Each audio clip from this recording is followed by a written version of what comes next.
Hello and good evening, everybody. And for episode 107 of Album Rant, I would like to, for the very first time, and quite possibly the very last time, talk about new wave of British heavy metal artist Angel Witch. And I am going to review today their debut album, simply entitled Angel Witch, released in the year 1980 under the lineup of Kevin Heybourne, did I say that correctly? I tried, on guitar and lead vocals, Kevin Riddles on the bass guitar, and Dave Hogg on the drums. Now, as I commonly do, I would like to first and foremost give you a little history lesson and kind of explain how we arrived at this moment in time. And Angel Witch goes all the way back to the year 1970. They formed in London, and as I said, they were one of the very first members of the new wave of British heavy metal, right alongside Iron Maiden, Saxon, Def Leppard, Samson, etc. However, they were not always called Angel Witch. They originally called themselves Lucifer, and I think Kevin Heybourne came up with that name. Probably a good thing that they changed the name. If they didn't, they probably would not have had a single chance of reaching mainstream success. Yeah, but I guess music is music. I mean, there's a band out there that just flat out called themselves Satan, and they're pretty awesome, actually. But yeah, you're kind of limiting your audience with a name like that. But, they do what they do. But yes, they did go through a ton of lineup changes. The very first Lucifer lineup was Kevin Heybourne, Rob Downing on lead guitar, Steve Jones on drums, and Barry Clements on the bass guitar. However, through a series of a ton of lineup changes, they eventually, in 1978, settled on the name Angel Witch, with Heybourne being the only lead, constant, and consistent member at the time. And I guess you could call him the front man, or the driving force, or whatever. But yes, Lucifer did split, and Steve Jones, who was the drummer at the time, joined up with someone by the name of Bruce Dickinson to form a band called Speed, which was obviously very short-lived because about a year or two later, Bruce Dickinson was very much in Samson, then Iron Maiden. Anyways, putting all that aside, the very first song they ever produced was a song called Bat Homit. I don't know if I said that right. But anyways, it was never actually released on an actual album, but it did end up on a metal compilation called Metal for Mothers. All right.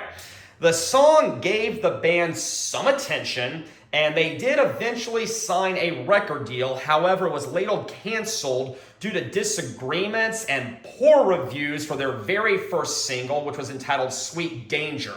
And I know that song did end up on some bonus tracks of some latter editions of this album, so it's really good that they included that. But then in 1980, Bronze Records finally picked them up, and they released their very first album, which is what I am going to talk about tonight. It did receive mixed reviews. Some thought it was appalling. Some thought it had a weak production. I obviously do not.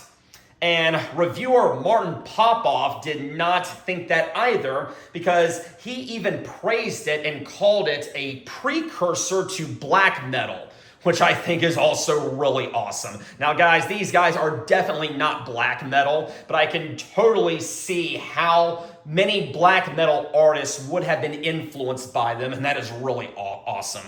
Other reviewers also praised its aggressiveness and its melodies, and some even called it the album of the year.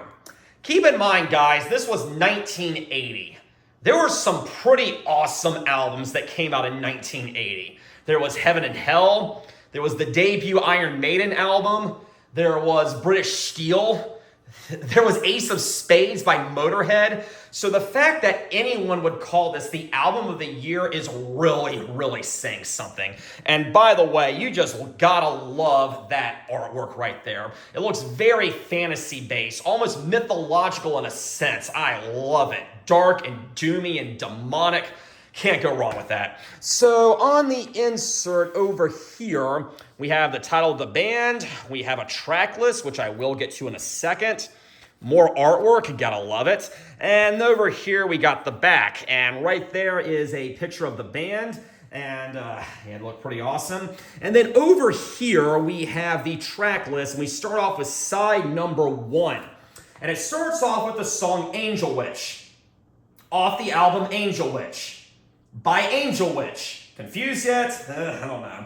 Now, guys, Angel Witch, the song, was actually my very first intro to this artist. Back when I was in college, I was really trying to expand my horizons, and I would pick a band that I loved, like Iron Maiden or Metallica or Merciful Fate, and I would try to find similar artists. Well, through that process, I came across Angel Witch. So I downloaded the song Angel Witch, and unfortunately, this did not really grab my attention the way I was hoping it would.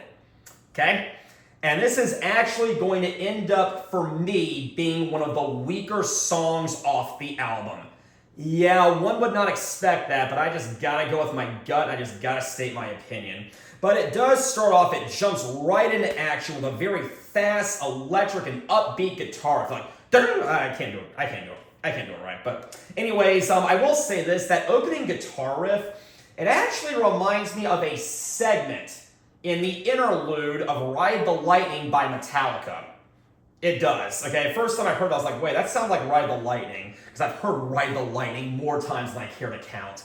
I don't know if that's intentional. I don't know if Metallica ripped them off or paid homage to them. Who knows? Just to me, it sounds similar. Although it would make sense because Metallica was very much influenced by the new wave of British heavy metal. But yes, overall, it is a very solid song. But I do have to agree, the production does sound a little flat. And it doesn't have the dark, doomy atmosphere that some of the other songs that I will get to in a second have. But it does kind of come across as a standard, forgettable heavy metal track. I'm not the biggest fan of the chorus either, just like, you're an angel witch, you're an angel witch. All right, good for you. Glad you stated that. Got anything else to say? No? All right. But yes, it is, however, a very heavy and metallic track, and despite its flaws, I do think it is a good song. There are some great guitar solos in the middle. There are great guitar solos all throughout this entire album. But like I said, nothing truly remarkable or exceptional. There is a moment towards the end where it just kind of slows down a bit. The instrumentation kind of takes a back seat for a little bit, and we only hear whom I am assuming is the entire band singing the chorus without any instruments. Nice touch, pretty good. But overall, like I said, this song did not grip my attention back in college. I later heard this entire album and my opinion completely changed. But still, it is a solid lead-off track, but I don't think it quite reaches the heights of what I'm going to get into later, such as Atlantis. This song is much better than the title track. It is much darker, it is much heavier, and it just sounds evil, which I love. Begins with a very building rhythm, and it just explodes, and it gets fast, dark, eerie, demonic, which I love. There'll be no tomorrow if the final curtain falls. As a volcano erupts, everything crushes to the ground. No one can hope. Unsafeness panic blocks their roads and their paths. Apocalypse is happening, and nobody stands a chance. It's falling, it's falling. The final bell is tolling. The world is at its end to wait for Atlantis to rise. Atlantis to rise. I think I did that best I could. Kevin sings with a falsetto. I am not going to attempt the falsetto. I cannot do it. He sounds freaking awesome. Adds a whole other layer of evilness to this song, which is just so incredible in my opinion. Reminds me a lot, guys, of King Diamond. I don't know if King Diamond was influenced by him, but regardless, the similarities are definitely there. The song never really lets up. It continues the very fast pace and dark rhythm and vocalization. as I said, it almost sounds like a tamer version of Merciful Fate, which I love. The falsetto is great. The interlude has a great needle-like guitar riff, which just adds another layer of mysticism to it. Again, very similar to what I might hear with Merciful Fate or Judas Priest, and it's just incredible. There's also a guitar riff during the chorus. It's like dun dun dun dun dun, and it's right before he explodes and goes, "Atlantis arise." Kind of reminds me of Ogre Battle by Queen. Not sure if that was intended. I am not sure if anyone else actually thinks this, but I do hear some similarities. I do. Queen does predate these guys, so it would have been Angel Witch being influenced by Queen. Wouldn't surprise me at all. But yes, Atlantis is freaking awesome. Then we have The White Witch, or just White Witch. And this is not the only song I've heard called White Witch. Sabotage has one also, and it's also awesome. But this one begins a little slower and doomier than the previous ones. But it does begin to pick up a bit. I love the opening guitar riff. And again, correct me if you think I'm totally off my rocker here, but it sounds somewhat similar to Gates of Hell by Judas Priest, which was off their most recent album, Invincible Shield, that came out 2 years ago. I hear the similarities, but it's not definite. It has a much more brooding feeling behind it, but still maintains a dark, mystical feel. Sounds very occult-like. I don't think fully that the chorus is as strong as Atlantis, but it's very powerful and very dark and very iconic. Burn the White Witch, doom, doom, doom, doom, burn the White Witch. Pretty awesome, okay? Now, we do have the traditional 2 verse choruses towards the beginning, and the guitar solos have a very Randy Rhoads-like feel to it. It does slow down a bit, gets a little more mellow, but still maintains the dark atmosphere from before. That happens in the middle, obviously, towards the bridge, but towards the end of the middle segment, it's got a very aggressive and heavy conclusion. And then it goes right back into the main rhythm and concludes things very nicely. Next, we have Confused. It's one of the shorter songs on here. It's less than 3 minutes. So this is one of the more traditional by the numbers number, I guess. It fades in a little bit at the beginning, which is, again, a different approach from the previous 3 songs. But then after the fade-in, it goes into a very powerful yet mid-tempo rhythm, which I think is pretty good, and I think it works in this situation. I stand looking for a friend, someone I can rely on. All the people laugh at me. I hide in my room. They don't understand me. They think I have gone insane. These 4 walls are closing on me. Can't they realize my pain? Confused, confused, confused. And the chorus is not a whole lot to write home about. It's just they're just kind of saying the name over and over again. But again, the dark vocalization, the eerie and evil-like vocalization, combined with the instrumentation, I think sets a good tone. And the side is going to conclude with Sorcerers. This one also has a very dark and murky intro. But after that intro, it makes it very apparent that it is trying to do something very different from the previous tracks. This one is slow. This one is doomier, which I like, okay? It's almost sludgy, but still very, very dark. It does slow down a little too much for my taste in the middle. It almost comes to a screeching halt, and it's very mellow and very melodic, but after that segment, it comes right back on swinging. The band comes right back in. Parts sound almost operatic. And guys, it's been very slow and very dark and brooding for quite a while, but the final minute of the song, it does kick up into high gear. It gets very fast, has a very electric guitar solo that I love, and I will say this, it ends in style.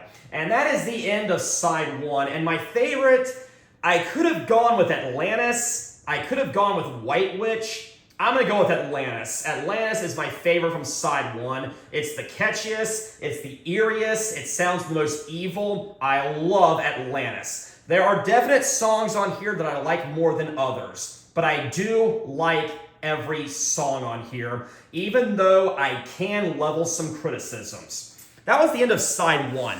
Side two is right there. And let me get that into focus a little bit better. There we go. And again, all the songs, just like side one, were written by Kevin Heybourne. And we start off with Gorgon. Yeah, that's what it's called. And it also starts out very similar to Sorcerers, with a very mellow and kind of eerie intro. And it goes on for about a minute or so. I kind of feel like this could have been removed. I feel like they could have just taken out the intro here. It doesn't really add all that much. I mean, it's still good and everything, but doesn't really do much for me. But then immediately after the intro, the song picks up, and the lyrics are very, very fantasy-like. Can you hear the voice of 1,000 years ago? The laughter of the Gorgon, a female that brings doom. Don't look her in the eyes. Ooh, sounds like Medusa. Or you'll turn to stone. Sounds like Medusa. Don't let her deceive you. If you sense her, don't look round, or you'll find that she will lead you, and you'll be buried in the ground. You may gaze at her reflection. It's still waters of the lake. Wow. Love those lyrics. There is also kind of a drum segment in the interlude, which I do like, but still, having said all that, I think Gorgon is one of the weaker songs on here. Still awesome, but the album has higher marks, which we'll get to. Sweet Danger, the intro sounds to me at least a lot like early Iron Maiden. They came out the same time, around the same time. In fact, this came out the very same year as the debut Iron Maiden album. Was there some influence? I don't know, but in a way it almost sounds like punk rock. In a way. It's still very much metal. It's still very much heavy metal, but I can hear some punk rock influences on it. And that's pretty awesome, okay? Has some great guitar work, but again, to be honest, it's starting to sound a little generic. It's not a bad thing. This album is awesome, but they just seem to be conforming to the typical arrangement that a lot of heavy metal artists do, and I guess that's fine. However, now we come to Free Man, and I guess this could be called the album's obligatory ballad, or the closest this album is ever going to get to a ballad, which is actually very much okay with me. Yeah, previously, like before, it's got a dark yet melodic intro, and it's got the band progressively coming in bit by bit. But then after the 113 mark, the band has fully come in and full force. But it doesn't explode. It doesn't get fast. It still maintains the main rhythm of the intro segment. Still very slow, kind of trying to be emotional, I guess. But it does alternate between the soft yet dark segments and the heavier segments. But both segments have the same mood and style to them, and I'm also okay with that. Okay? But yeah, I mean, it's a nice change of pace. I'm glad they did it. However, after that, we are going to come to the big centerpiece of this album, Angel of Death. Oh my God, I love this song. I love that rhythm, you know, dun-dun-dun, dun-dun-dun, dun-dun-dun, dun-dun-dun. I absolutely fell in love with this song the very first time I heard it. It's dark, it's evil, but the rhythm is so creative, so unorthodox that it just works. And the vocals, man, I cannot say this enough how evil they sound. I love everything about Angel of Death. It gets kicked right into high gear right from the beginning. The guitar riff, like I said, is flat out crazy and insane. One of the most insane I have ever heard. The song is completely bonkers, and I love every single second of it. So much that I often use this song as my wake-up call. Yes, on my alarm. I have Apple Music with it, and I would tell it to set my alarm for 5:20 to Angel of Death by Angel Witch, and it was such a great way to wake up, and it just really got me pumped up for the day. It is awesome, and the lyrics are beyond awesome. Angel of Death, a faceless evil spirit that haunts, searching for the soul that he must take. Steed of white, he rides through the realms of unknown. He is just a messenger from hell, scanning the ocean, searching for victims to taunt, looking for those who dare rise him from the grave. Angel of Death, Angel of Death, dun-dun-dun, dun-dun-dun, dun-dun-dun, dun-dun-dun. There are some great guitar solos in the middle. This song is pretty much everything I wanted from this album. Eerie, heavy, demonic, and once again, sounds like a precursor to Merciful Fate. And if King Diamond took inspiration from Angel Witch, I am just saying I would not be surprised. And the album is going to close with Devil's Tower. This one is not much to it. It's a short 2-minute instrumental. It seems like it's serving the purpose of just winding down, serving as a coda, and just sort of easing things off as the album fades out. Sounds great. But like I said, it really just seems to be here to set the mood for the end of the album. Does pick up in some places, but overall, I really think that it would have been better if the song was longer. They should have just gone with a big, loud, bombastic, progressive instrumental piece, much like Metallica often did, but they didn't, and it's okay. But yeah, the song just kind of fades out. The album fades out, and that is the end of it. So my favorite song from side number 2, it is hands down Angel of Death. And I think that is my favorite song from the entire album. Guys, do not let your initial perception of something define that thing. Because as I said, when I first heard Angel Witch back in college, I didn't quite gravitate to them, and I really wish I had, because I could have been listening to them all throughout the past decade and a half or so, okay? The entire album is great, but there are some points that are higher than others, and Atlantis and Angel of Death are my 2 favorite songs from this album. This is a definite recommended album. These guys never quite achieved the fame that artists like Iron Maiden and Judas Priest did, but they are just as epic, just as awesome, and from what I understand, they really don't have that many albums, and a lot of them are not quite up to the quality of this debut album, but at the very least, hear this debut album. It is a great listen, and I think it is a must-have for anyone who is a fan of the new wave of British heavy metal. So that is going to conclude my review of Angel Witch, and thank you all very much for joining me tonight. Next time, we're going to watch an artist bring in a music man, but until then, have a very pleasant evening.